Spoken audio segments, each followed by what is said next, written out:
Bene data bakundwa b'umwami Yesu Kristo, mwese abakurikira izi nyigisho tubahaye ikaze mu biganiro bya SAVEUR DIVINE. Ibi biganiro mu bitegurirwa n'abavuga butumwa bwiza batandukanye, akaba ari umuhamagaro ugendera ku ijambo ry'Imana byanditse mu gitabo cy'ubutumwa bwiza uko bwanditswe na Matayo ibice 24 umurongo wa 14. Kandi ubutumwa bwiza bw'ubwami buzigishwa mu isi yose ngo bube ubuhamya bwo guhamiriza amahanga yose, nibwo imperuka izaherako ize. Ibi biganiro mubikurikira ku channel ya YouTube yitwa SAVEUR DIVINE. Tubifurije kugubwa neza. Imana Data ari nayo So ibaha umugisha.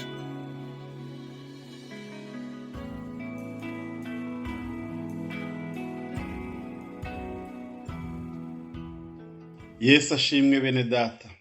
Nongeye kubasuhuza mu izina rya Yesu. Uko bisanzwe muri kumwe na Pst Eric muri SAVEUR DIVINE. Icyumweru dufite intego nziza dusoma mu rwandiko rwa kabiri Paulo yandikiye abikorinto ibice byaho ni 5 umurongo wa 17 ahagira hati: umuntu wese iyo ari muri Kristo Yesu aba ari icyaremwe gishya. Ibya kera biba bishize, dore byose biba bihindutse bishya. Imana yacu ishimwe cyane. Ndagira ngo uyu mwanya turebere hamwe iri jambo Kristo atubwiye ngo iyo turi muri Kristo Yesu tuba duhindutse ibyaremwe bishya. Ikintu kiba gishya ryari? Ikintu kiba gishya iyo cyakorewe mu ruganda, abahanga babyize bitewe n'icyo kintu bakagira ibyo bavanga, bakagira ibikorwa, ikintu kigasohoka mu ruganda. Niba ari imodoka, niba ari moto, niba ari igikoresho cyo mu rugo, niba ari umwambaro, ibintu byose dukenera hano mu isi biba bishya kubera kuko byakozwe n'uruganda, bikaba ari bishya. Ariko hari n'igihe bimara gukoreshwa byarageze hanze, bikaba ngombwa ko nyirabyo ashobora kuba yakongera kubihindura bishya. Ni ijambo dukunze gukoresha kugira ngo nukubisazura, kongera akabisubiza mu ruganda. Niba ari ibyuma kongera akabihonda cyangwa kongera akabitwika, bikongera bigakorwa bushyashya, bikaba bishya, bikavamo ikindi kintu gishya. Niba ari inzu ushobora kuyisenya ukayisazura, kongera ukayishyira andi maproduwi mashyashya, ugashyira irangi rishyashya, ukagira ibikoresho bishyashya, ikintu kigasazurwa kikaba gishya. Ariko hano nanone ijambo riratubwiye ngo iyo turi muri Kristo Yesu tuba duhindutse ibyaremwe bishya. Ijambo nyamukuru ririmo ni ukuba aho tugomba gusazurirwa, kuko tuvuga ngo iyo turi muri we tuba duhindutse ibyaremwe bishya. Bivuga ngo ntago biremwe uwo mwanya, ahubwo twaremwe kera, ariko hagira ibintu bidusajisha.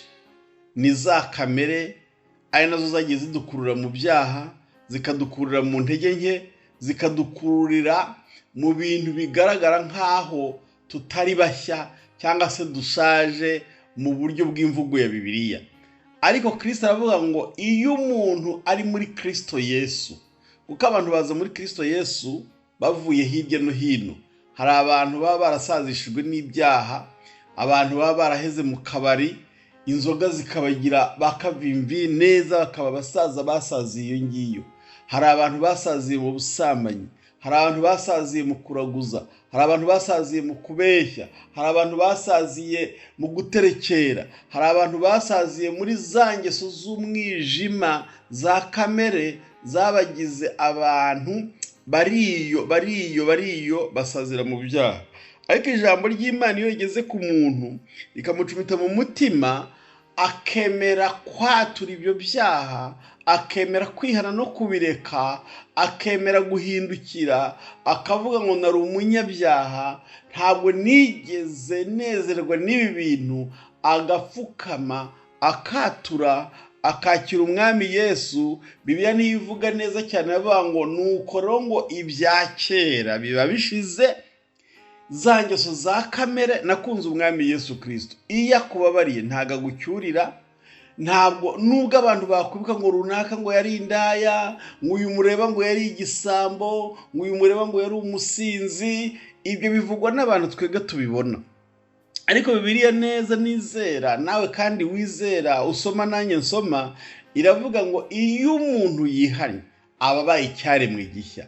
Ni ukuvuga ngo Imana ntabwo yongera kumubara muri wa mubare w'abantu banga Imana, muri ba bajura, muri ba basambanyi, muri ba basinzi, muri ba bahehesi, muri ba banyamajambo, muri ba bantu bakora ibyangwa n'Uwiteka, ititaye ku nshuro yabikoze, ititaye ku bukana, naho waba warakuyemo inda, naho waba warishe. Kubera iki? Bibiliya iravuga ngo muri Yesaya ngo nubwo ibyaha byanyu byatukura tukutuku. Gutukura tukutuku ni iki? Hari ibyaha tubona hano mu isi tukabona koko biratukura. Umuntu yarisha umuntu, umuntu yarakuyemo inda, umuntu yaragambaniye umuntu bakamufunga imyaka 30-50. Umuntu hari ibyaha tujye twita skandal, ibyaha navuga hari ibintu bikorwa ku rwego mu ijambo ry'Imana ngo extraordinary, wumva birenze kamere. Umugore yaciye umugabo inyuma, umugabo yaciye umugore inyuma, abantu bakora ibintu bya bindi bibabaza umuntu, na Bibiliya ivuga ngo bigeze ku mutima w'umuntu babihindutse nka kanseri.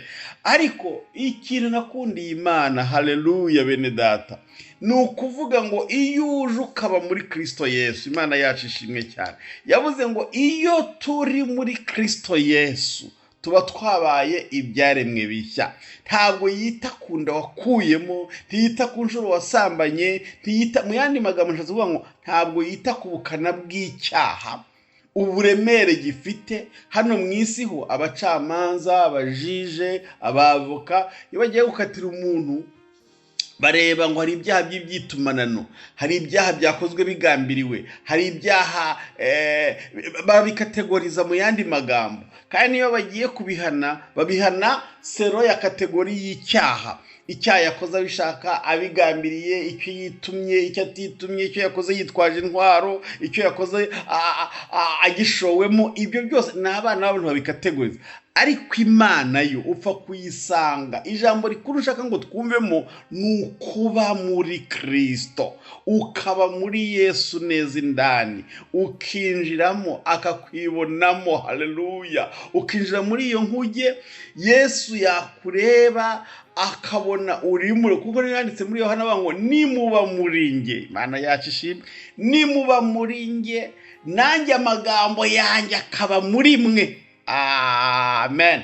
Ni ukuvuga ngo bisaba kuba muri Kristo, mukinjiranamo, ukabamwo, akakubamwo, mukagendana, mukaba mwaranywanye, nka kwa kuntu ushobora kuvanga amazi n'ifu hakavamo ikintu twakwita umutsima, ku buryo utatandukanya amazi n'icyarifu, ahubwo bihinduka indi produit yitwa umutsima. Yesu aravuga ngo iyo turi muri Kristo Yesu, Imana ishimwe cyane, ngo tuba twahindutse ibyaremwe bishya. Ijambo ry'Imana ribatuye rinejeje umutima wanjye muri iki gitondo, ngo nuko rero ngo abari muri Kristo Yesu, haleluya, ngo umuntu wese uri muri Kristo Yesu ababaye icyaremwe gishya, ngo ibyakera bikaba bishize ntibyongera kwibukwa, ngo byose biba bihindutse bishya. Imana yacu ishimwe. Bene data, nimureke dusenge tubwire Imana ngo habaye n'ibintu byatwanduje, za kamere mbi, bya byaha, Imana ibihindure bishya, tubibyaremwe bishya, twibere muri we nawe muri twe, bityo dutegereze ubugingo buhoraho. Ndagushimiye Mana data, ndakunezererewe, utitaye ku byahindanije umuntu ibyo ari byo byose, utitaye ku bukana byaba bifite, ku bwoko bwabyo, ku mbaraga byagize muri twe, ku ngaruka byaba byagize ku mubiri. Ariko igikuru ni uko umuntu wese ukwakiriye akakwemera nk'umwami n'umukiza wawe, ntabwo wongera kumucyurira, ntiwibuka n'ibyo yakoze, ababaye icyaremwe gishya, akagendana nawe, kandi akaba afite tike iri reserve, afite visa izamugeza muri bwa bwami bwawe. Urakoze, turagushimiye ko watwakiriye, nubwo twari bisenzegeri, nubwo twari abanyabyaha, ariko uyu munsi tukaba turi bashyashya kubw'amaraso ya Yesu Kristo. Urakoze, turagushimiye. Buri wese wumvisha amagambo kuba icyaremwe gishya, abeshejwe n'ijambo ryawe, n'icyo umuvuzo, n'icyo umukoreho, n'icyo nakoza gusanga. Ubwo duteye intambwe tugusanga, teye intambwe twakire, tubyambare tubyizeye, ubwa Kristo Yesu umwami wacu. Amen.